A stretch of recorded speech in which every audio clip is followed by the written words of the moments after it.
আমরা টাকা কামাই করি, কিন্তু ওরা গাড়ি থামায় থামায় রাস্তা জাম বাজায়া আমাদের কাছ থেকে 10 টাকা করে টাকা নিয়ে দিতেছে। লাঠির মাধ্যমে গাড়িতে আঘাত করা হয়, ড্রাইভারদেরকে থাপ্পড় মারা হয়।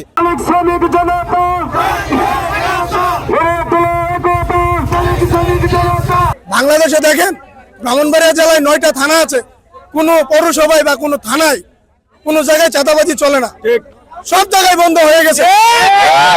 আগে বলতো যে আওয়ামী লীগ সরকার এগুলো করে, এখন তো আওয়ামী লীগ সরকার নেই, এখন কারা করতেছে এগুলো করতেছে।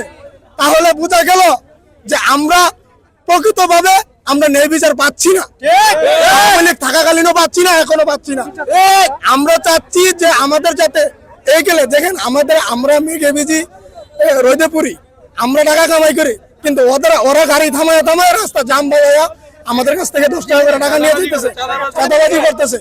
এটা তো অবৈধভাবে আমাদের কাছে টাকাটা নিচ্ছে, এটা তো কোনো বৈধতা নয়। 25শে জুলাইয়ের পর থেকে এই যে স্বৈরাচারী ফ্যাসিস্ট শেখ হাসিনার পর থেকে আমরা জানি বাংলাদেশে কোনো প্রকার চাঁদাবাজি চলে না, কোথাও কোনো জায়গায় চাঁদাবাজি চলে না। কিন্তু আমাদের এই কসবা থানাতে কেন এই চাঁদাবাজি চলে, আমাদের এটা জবাব দিতে হবে।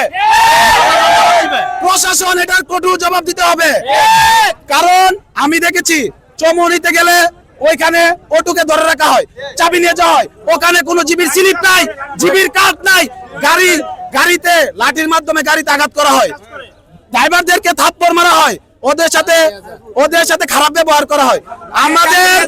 আমাদের এক দফা এক দাবি, আজকে এই জিবি বন্ধ করে তারপরে আমরা এই মারত্যাগ করব।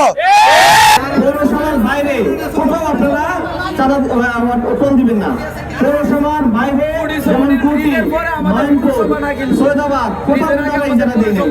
কোথাও যদি এর বাইরে যদি কেউ আপনাদের থেকে টোল আদায় করে, টোলের নামে যে চাঁদা আদায় করে, তাহলে আমাকে জানাবেন, আমি সাথে সাথে ব্যবস্থা নেব ইনশাআল্লাহ। কুটি চৌমনিতে কেউ যদি আপনাদেরকে টোলের নামে চাঁদা নেয়, আমাকে জানাবেন, তাদের বিরুদ্ধে